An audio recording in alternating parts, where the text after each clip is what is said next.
pagar propina se você aceitar, ou se você se calar.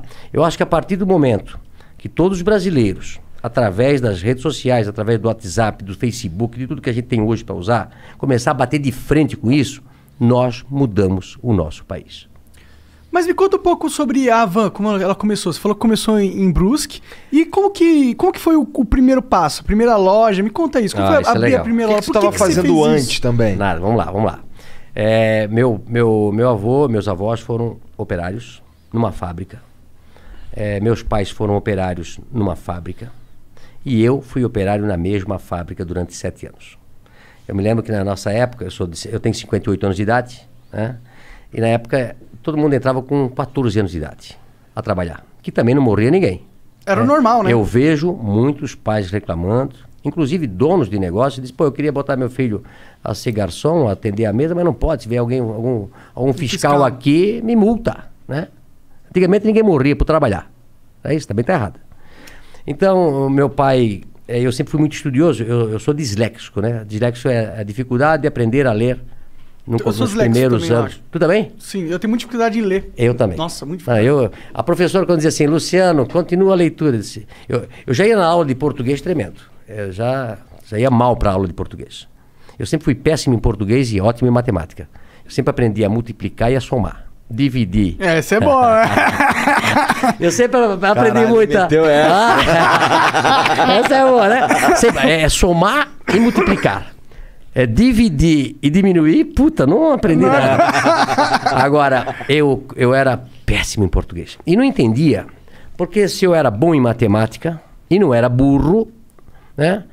Por que quando eu ia na aula de português, puta, aquilo me passava mal, puta, amanhã tem aula de português. E aí a professora, eu acho que na 5ª série, 6ª série, a professora disse, Luciano, continua a leitura. Putz, eu não ia. E os outros meus amiguinhos lendo atrasômetro, a burocracia. Puta, começava a gaguejar, o pessoal começava a rir. E aí, eu não entendia. Aí eu pensei, pô, o que eu vou fazer? E eu comecei a estudar em casa. Eu comecei a ler gibi na época, né? Livro, tudo que jornal, tudo. Eu vou tentar aprender a ler para eu não passar vergonha na coisa.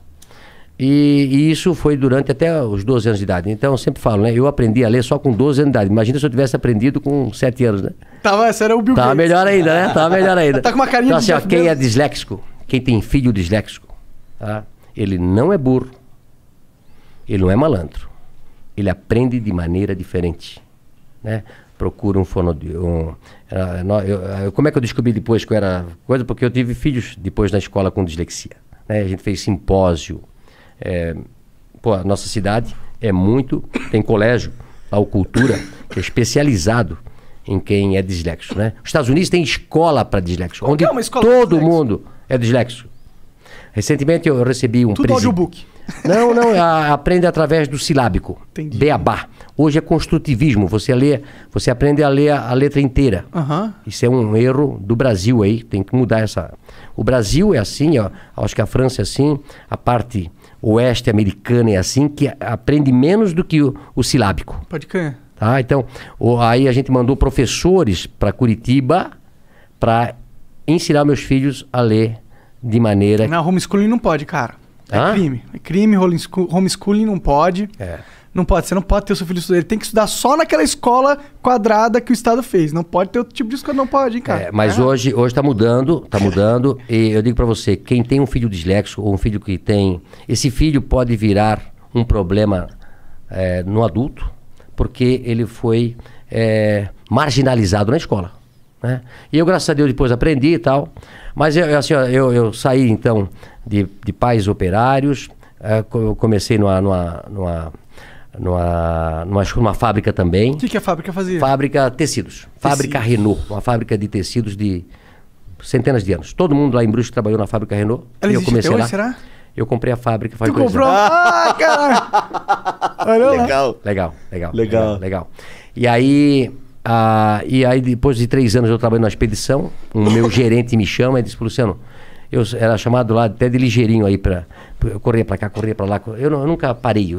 Eu nunca parei pra conversar. Eu corria nas escadarias, sempre trabalhando, acelerado. Aí um dia ele me chamou, esse meu gerente, e disse: Luciano, você é muito bom para ficar aqui. Eu te arranjei um emprego de vendedor, lá no outro lado. Tu não quer ir para lá? Eu disse: puta, vou para lá. Aí me encontrei. Até hoje eu sou um vendedor. Adoro pessoas, adoro vender, né? E aí depois montei a Van com apenas um colaborador do tamanho dessa sala aqui. Tua sala aqui é do tamanho da minha loja que eu comecei. Caramba. O que tu tava pensando quando tu criou a Van? Eu tô falando assim, não tô falando do que tu ia vender, não. Tô falando